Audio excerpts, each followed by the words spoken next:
Hi friends, welcome to our channel Siri logs. ఈరోజు మీకోసం చిట్టువడలు ఎలా చేసుకోవాలో చూపిస్తానండి. పొట్టు తీని శనగలు ఉంటాయి కదా, ఆ శనగలు నానబెట్టుకుని ఉదయం లేకపోతే రాత్రి నానబెట్టుకుని బాగా నానిన తర్వాత మిక్సీ పట్టుకోవాలండి. అంటే బాగా మెత్తగా కాకుండా కొంచెం బరగ్గా పట్టుకుంటే బాగుంటుంది. దాంట్లో అల్లం ముక్కలు వేసుకుని చిన్న చిన్న ముక్కల కింద కట్ చేసుకుని అల్లం ముక్కలు కూడా వేసుకోండి. పచ్చిమిర్చి కూడా కట్ చేసి పక్కన పెట్టుకున్నాను.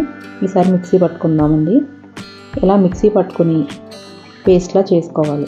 అలా అని చెప్పి బాగా మెత్తగా పేస్ట్లా చేయకుండా కొంచెం బరగ్గా పట్టుకుంటేనే బాగుంటుందండి. దానికి బయట కొనుక్కునే చిట్టువడల టేస్టే ఉంటుందండి. ఇది మనం శనగలు కాబట్టి పొట్టు తీయింది కాబట్టి చాలా హెల్తీ ఫుడ్ అండి. పిల్లలకు పెడితే మాత్రం చాలా మంచిదండి ఫుడ్. దానికి మనం కొంచెం కరివేపాకు చిన్న ముక్కల కింద కట్ చేసుకోవాలండి. కరివేపాకు, ఉల్లిపాయలు కూడా చిన్న ముక్కలు తరుక్కుని ఉల్లిపాయలు కూడా వేసుకుంటే బాగుంటుందండి. ఎన్ని ఉల్లిపాయలు వేసుకుంటే అంత టేస్ట్ ఉంటుందండి. దీనికి కమ్మగా ఉంటుంది. పచ్చిమిర్చి కూడా యాడ్ చేసుకోవాలండి. చిన్నగా ముక్కలు కట్ చేసుకుని అది కూడా యాడ్ చేసుకోవాలండి. దాంట్లో జీలకర్ర కూడా వేసుకోవాలండి. దాంట్లో ఎంత ఎక్కువ వేసుకుంటే అంత బాగుంటుంది. పిండి క్వాంటిటీని బట్టి వేసుకోండి. నేనైతే స్పూన్ వేసి కొంచెం వేసాను. దాన్ని బట్టి వేసుకోండి. మీరు కూడా సాల్ట్ కూడా సరిపడా వేసుకోండి. చూసి వేసుకోండి సాల్ట్ కూడా మీరు తినేదాన్ని బట్టి.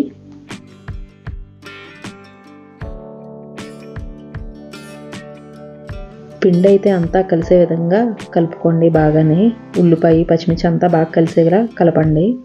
సాల్ట్ అది ఎక్కడ ఉండల కింద లేకుండా చూసుకోండి. బాగానే ఈ విధంగా అయితే కలపండి, నేను చూపించిన విధంగానే. దీంట్లో నాకు కొంచెం సాల్ట్ అయితే తక్కువైందండి. కొంచెం సాల్ట్ కూడా యాడ్ చేసుకున్నాను. కొంచెం వరిపిండి కూడా వేస్తున్నానండి. నూనె అది లాక్కుండా ఉంటుంది వడలు వేసినప్పుడు.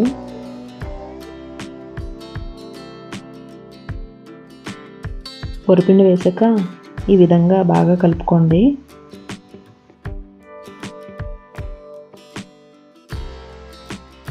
కలుపుకొని ఒక 5 మినిట్స్ అయితే పక్కన పెట్టానండి. ఈ లోపల బాణీ పెట్టుకుందాం. చిట్టువడల కాంబినేషన్ పల్లీ చట్నీ బాగుంటుందండి. కొంచెం పల్లీ చట్నీ కూడా చేసేస్తాను. తయారు చేసే విధానం అది కూడా చూడండి. కొంచెం ఆయిల్ వేసానండి. ఆయిల్ వేసి పల్లీలు వేస్తానండి. కొంచెం పచ్చివాసన పోయేంత వరకు వేయించుకోవాలండి. దాంట్లో మనకు కారం సరిపడగా పచ్చిమిర్చి, అల్లం కూడా వేస్తానండి. కొంచెం టేస్ట్ అయితే బాగుంటుంది. అల్లం వల్ల ఫ్లేవర్ కూడా బాగుంటుందండి.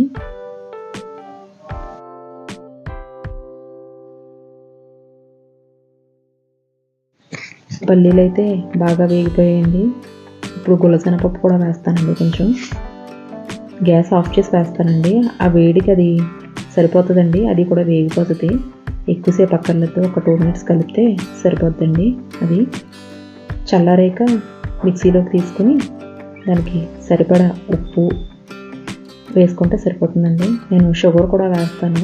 కొంచెం టేస్ట్ బాగుంటుందండి. అల్లం వేస్తాను కదా, దాని గురించి కొంచెం షుగర్ కూడా వేసి మెత్తగా గ్రైండ్ చేసి పక్కన పెట్టేసుకోవాలండి. చూడండి, నేను చూపించే విధంగా పట్టుకుంటే సరిపోతుంది మీకు చట్నీకి.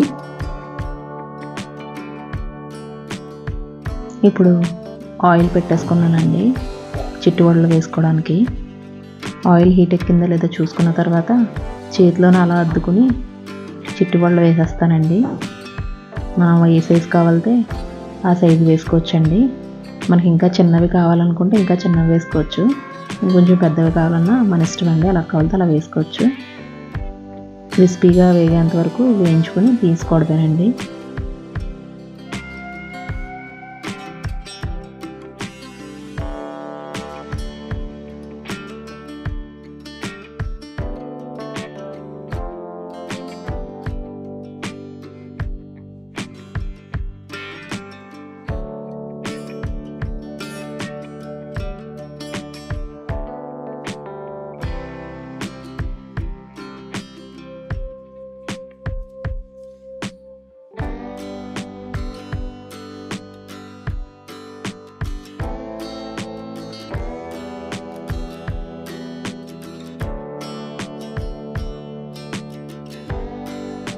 వేసుకున్నప్పుడు గ్యాస్ హైలో పెట్టినా పర్లేదండి. తర్వాత కొంచెం సిమ్లో పెట్టుకోండి. ఎందుకంటే ఒకసారి రెడ్ కలర్లోకి వచ్చేసి లోపలైతే వేగదండి. మళ్ళీని కొంచెం మీడియంలో పెట్టుకుని వేయించుకోండి. అప్పుడు క్రిస్పీగా ఉంటుంది మీకు. టేస్ట్ కూడా చాలా బాగుంటుందండి లోపల అది ఉడికి. చూడండి, నేను చూపించే విధంగా చేసుకుంటే సరిపోతుందండి. ఇలా రెడ్ కలర్ వచ్చేంత వరకు వేయించుకుంటే సరిపోతుందండి. ఇప్పుడు తీసేసుకుందామండి, వేగిపోయినాయి.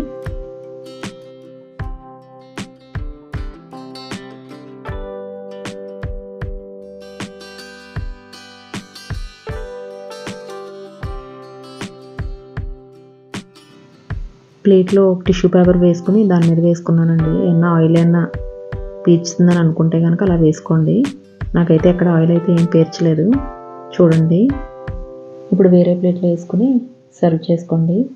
టేస్ట్ అయితే చాలా బాగుందండి.